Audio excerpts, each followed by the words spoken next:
I mean, pretty frantic, just saying she's been shot. Family and friends are searching for answers tonight after a Lexington woman who was 8 months pregnant was gunned down while walking her dog. Why police say they need your help finding the killer. A Lexington man was arraigned earlier today on charges he put a camera phone in the bathroom of a public library. Hey, crime fighters. I'm Ray, the DA. He helped enforce the law in Lexington for more than 3 decades. Now he's calling it a career.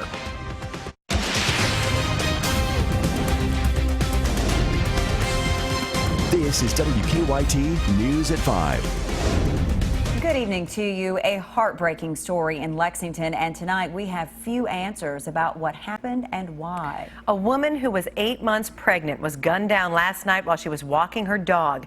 The shooting happened on Winburn Drive near the Matador North Apartments. The coroner says 22-year-old Mariah Coleman and her baby died. WKYT's Hillary Thornton is tracking the investigation in our top story at 5. Well, folks at this apartment complex still very much in shock over what happened out here last night along Winburn Drive. Heartbroken to hear that the 22-year-old pregnant woman and her baby did not survive the shooting. Police say Mariah Coleman, who was 8 months pregnant, was walking outside the Matador North Apartments when she was shot. Her friends say she was walking her dog at the time. Chris Warren, now caring for that dog, replaying the phone call he got around 11 o'clock last night. It's from my little brother, and he was just, pretty frantic, just saying she's been shot. Warren's brother, the boyfriend of the victim, and the father of her baby, due next month. He's already named. That's Jacoby. Despite doctors' efforts, little Jacoby unable to survive the shooting. Police say the mom-to-be was shot in her upper body. However, events leading up to and surrounding the shooting remain unclear, which is why they are asking folks in the area for help. Even if you heard something that you're not sure if it's relevant to this investigation, call us and let us know. Investigators say they were able to get some witness statements at the scene, however, say they did receive some conflicting accounts. In Lexington, Hillary Thornton, WKYT. Investigators say the person responsible will likely face murder charges for both the death of Coleman and her baby for Lexington's 15th and 16th homicide this year. We have some new information about a body found in a burning car along a Lexington road. Coroner Gary Ginn now says the case is considered a homicide, but he's still not releasing the cause of death yet. Ginn says they do believe they know who the victim is, but they're still waiting to verify dental records before releasing the ID. Someone found the car on fire Sunday night near the intersection of Elkchester Road and Red Road. Scary moments for a Lexington family late last night after police say 3 men broke into their home and held them at gunpoint. It happened just after 10 last night on Lucille Drive. Police say the men held the homeowners along with their 2 children at gunpoint, stealing the family's car along with money and a small amount of marijuana. Neighbors we talked to in the area say this type of crime isn't something they've seen before. Everybody's talking about certain places get egged or certain places get robbed, or hey, look at this person and look at that person, and it just seems that it's just inevitable. Crime just kind of follows wherever the people are, and there's some good, honest, hardworking people that live over here that all they want to do is work hard and bust their butt, and that's where people are going to come to. Police say the suspects are described as young black men wearing dark clothing. Police also say at least one of them had gold teeth. Police have arrested a man who they say spied on people in a bathroom at a Lexington public library. Freddie Gillis was in court today. WKYT's Victor Puente explains why the judge reduced his charges. Earlier today, Freddie Gillis had his charges reduced in court. He's now facing a misdemeanor after police say he put a camera phone in the bathroom of a public library. Gillis was arrested just after 9 last night. Lexington police tell us the crime happened at the Beaumont branch of the Lexington Public Library in the men's bathroom.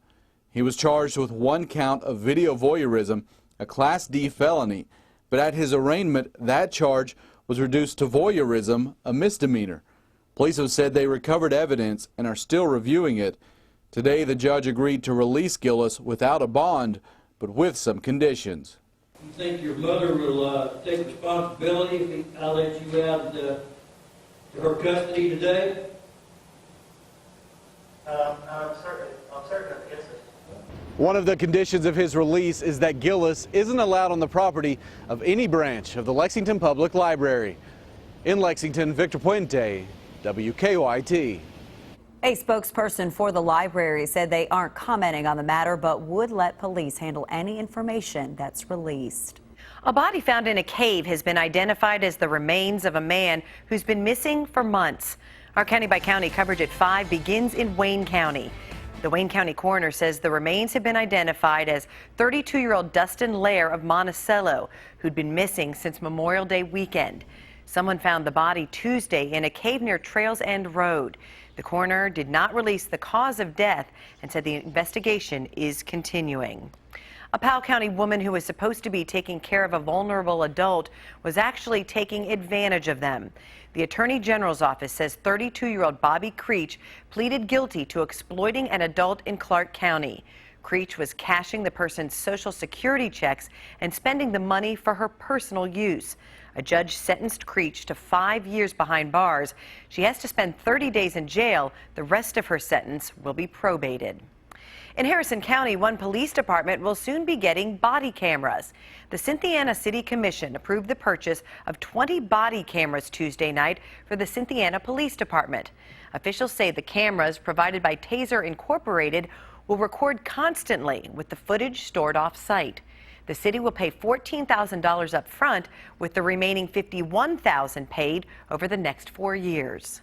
Our streak of dry weather is about to come to an end, and some much cooler weather is on its way. Chief Meteorologist Chris Bailey's tracking a cold front on the First Alert Defender. Yeah, we're starting to feel the effects of that cold front out there right now. And you're thinking, how the heck are we feeling the effects of a cold front? Well, not with temperatures, but with the gusty winds that are cranking up out ahead of our front. Live Skycam just outside the station here and across Winchester Road. See that little dark patch of grass? Well, that was a grass fire a little earlier this afternoon, and you can see those winds that are whipping out there this afternoon. We've had gusts greater than 20 miles an hour right now, sustained out of the southwest at 14, 89 degrees, humidity still pretty low at 45%, but it is on the way up over the next few days. Defender Radar Network, not a whole lot out there. Earlier, did have a little teeny tiny fast-moving shower coming out of Shelby County into Franklin County and parts of Scott County. That may have rained on about 3 yards. That's it, and it didn't hang out for long. Thunderstorms, though, between Indy, Dayton, and the Cincinnati, Ohio areas, and back to the northwest of Owensboro. That is ahead of front number 1 that is off to our northwest.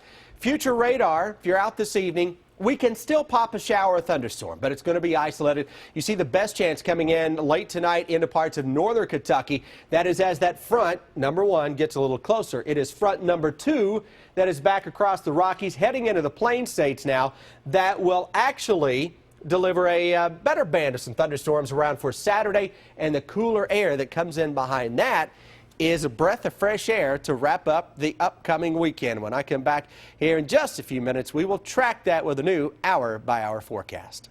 All right, Chris, thank you. He is known for his tough stance on criminals. Now, Fayette County's top prosecutor is calling it a career. Ray Larson will retire as the Fayette County Commonwealth's attorney at the end of the month. As WKYT's Garrett Weimer reports, Larson has been fighting crime for more than 3 decades. Hey, crime fighters. I'm Ray, the DA. He's fought crime in Fayette County for nearly 32 years, never one to keep from speaking his mind, even today. Crime victims are still treated like crap by our criminal justice system. So you can expect to hear me just screaming in the wind about the treatment of crime victims. He's been active in the public eye on social media and his weekly radio show. His Facebook page has more than 4,000 likes. Yes, if we're ready for another big day. As the county's top prosecutor, he always had a one-liner ready to back up his tough stance on crime. Does that burn you up? Sure, it burns me up. And what do you think? I sit over here and I used to have hair. One of his goals, cracking down on repeat offenders. I've just got the whack-a-mole report. That's the repeat offenders. He was often critical of laws he says weren't tough enough. Catch and release, soft on crime, criminal-friendly law. He tells us he'll miss the job, but the time is right for him to go. I'm going to be about the best granddad you can find. And my wife's happy. that I'm retiring. Garrett Weimer, WKYT. We wish him the best. Larson's last day in office is Friday, September 30th. Governor Matt Bevin will appoint his replacement. A Kentucky congressman is getting a big honor tonight in Washington. We'll tell you what it is in about 12 minutes. Two moms created a new way to change at the beach. We'll show you their invention later in Better Living. Now, your hour-by-hour forecast with Chief Meteorologist Chris Bailey. Happy Thursday, everybody. Hope you're having a good day out there. Temperature-wise, it could be a little cooler. I'll grant you that. And we're going to try to work on that as we get into the coming weekend and you get a cold front. In here to boot, maybe Amber's yard gets a drink of water. We look outside, see what's going on across the region. Upper 80s to around 90 degrees into much of the area again today. There's a little more humidity into the mix, central and eastern Kentucky, a lot more to our west, though, so it feels a lot hotter from Covington to Louisville than it does into central and eastern Kentucky. That's because we're getting closer now to some showers and some thunderstorms that are back to our northwest. You see the rain train, if you will, in scattered fashion, going from Indy back toward sections of northern Arkansas, parts of Missouri. Secondary front, that's the one that gets in here for the weekend. Breaking down that weekend, by the way. Few storms on the move tomorrow. You can get a locally heavy downpour or two, but you know what? It's not going to storm all day, and some of you won't even see a drop of rain tomorrow. Second half of Saturday appears to be when we get a line of some stronger thunderstorms into town. Get us to Sunday, A, because my Bengals play, B, because you get some much cooler air blowing on into town. It's going to feel like fall as we go towards Sunday, finally. Showers, thunderstorms edging into parts of northern Kentucky by 11 this evening. Majority of your evening is windy, it is warm, and then you get more clouds tomorrow and the threat for some scattered thunderstorms around. I mentioned it's not going to rain all day. Look at the temperatures. Held down tomorrow because of the clouds. High school football fans, there is a chance for a scattered thunderstorm to go up on top of one or two of those games. Is it going to be just wall-to-wall stuff? Doesn't look that way right now. We'll fine-tune it as we get through the day tomorrow and just watch what the radar's spitting out. Saturday morning could be some showers and thunderstorms around early in the north. Then we get a broken line of some stronger storms to zip on through here. And through Saturday evening, that cooler air is blowing in. Saturday's a day when you can spike to 90 eastern Kentucky and then drop quickly into the 60s behind that front a few hours later as a gusty northwesterly wind sets in. When you wake up on Sunday morning, how about temperatures into the 50s to start out the day? Now, how much rain are we talking about over the next couple of days? This is a computer model, and to be honest with you, it switches about every hour or two and based on where it's going to put some of those heavier downpours. But as you can see, most areas picking up on a little bit of juice as we go through the next few days. We'll take whatever we can get. September, October, typically our dry months around here, and so far it's playing out that way here into the first week and change for the month of September. We'll change it up a little bit tomorrow. Not going to storm all day. Not going to storm all day on Saturday. Don't cancel an outdoor plan and then blame me when it doesn't rain where you live.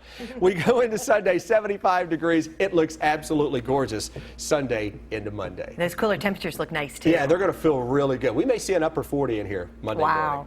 Yeah. Thanks, Chris. The collision on Newtown at Citation has been cleared. Overall, we're seeing slowdowns on Nicholasville Road between Southland and the Circle, also Richmond approaching New Circle, and they're still dealing with a lane closure downtown right now at 3rd and Race Street in that area. Looks like to Nicholasville, 16 minutes. Georgetown, we're still holding 15 minutes on I-75, and Paris looks good at 20 minutes. Now back in the studio. After appearing back-to-back at a commander-in-chief forum, Hillary Clinton and Donald Trump are back on the road and stepping up their attacks against one another on national security.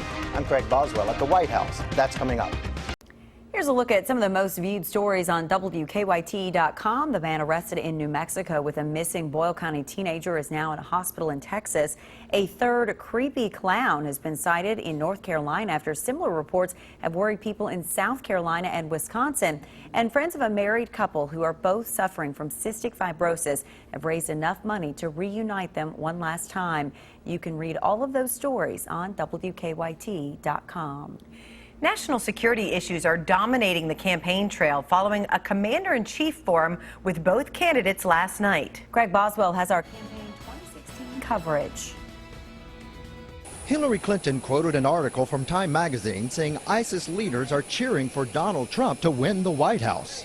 said they hope that Allah delivers America to Trump because it would give even more motivation to every jihadi. Trump responded saying it was Clinton that created ISIS with her vote to support the war in Iraq. Unleashed horror of radical Islamic terrorism all over and made us less safe than ever before. Trump did not acknowledge that he once supported the war. I opposed going in, and I did oppose it, despite the media saying no, yes, no. Both Clinton and Trump are trying to make the case that the other is unfit to serve as commander-in-chief.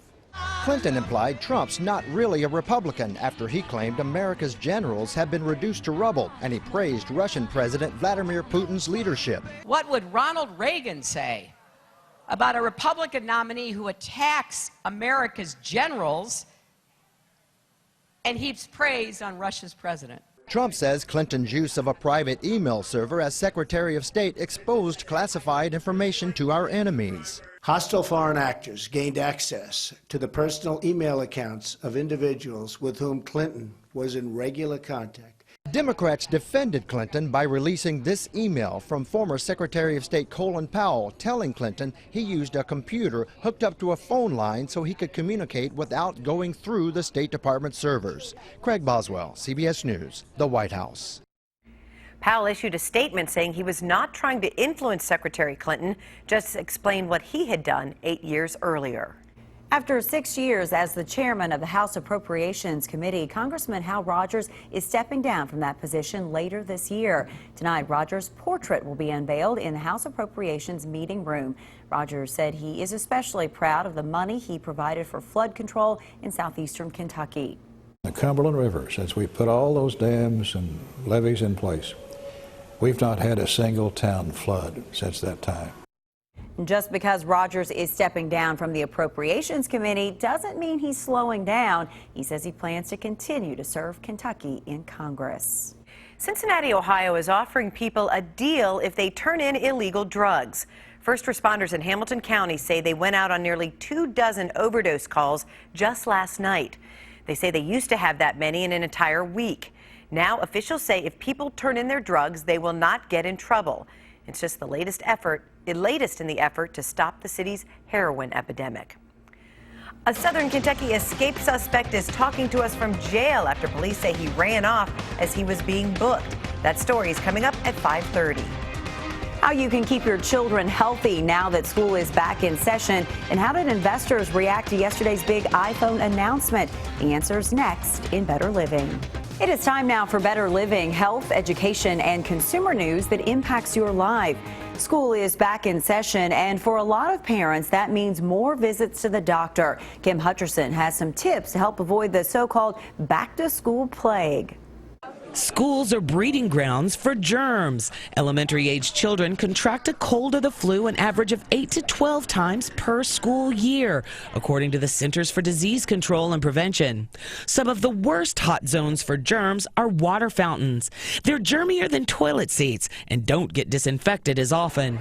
Cafeteria trays also breed germs. They're not always wiped between meals, and food often comes into direct contact. Anything shared among students, desks, art supplies, sports equipment, spreads germs. But there are a few things parents can do to stave off disease. Make sure children get enough rest. Sleep deprivation lowers the immune system's ability to fight off infection. A good diet and exercise also help ward off disease. Hand washing using soap and water is the most effective way to eliminate germs. I'm Kim Hutcherson for today's Health Minute. Air China says it has removed all copies of an in-flight magazine that has been slammed for racism. A travel tip in the magazine's latest cover story warned London visitors about going to neighborhoods with large populations of, quote, Indians, Pakistanis, and black people. The warning set off protests and prompted a British lawmaker to demand an apology from the airline. Air China media has apologized and said the upsetting language was due to an editing error and in no way reflected the magazine's views. Apple's newest iPhone didn't wow investors. Apple shares rose, but only by a fraction. The iPhone 7 was revealed yesterday. It is water resistant with longer battery life. It has a better camera and no headphone jack. But investors are concerned there aren't enough upgrades to spur sales. And the next time you hit the beach, it could be easier for you to change out of your wet bathing suit. Take a look. 2 moms in Australia created the Change Mate, a portable changing room that kind of looks like a dress. You can slip your hands through pockets to change underneath. It can also double as a beach towel and bag, and you can buy one on Kickstarter. Now, here's what's coming up for you at 5:30.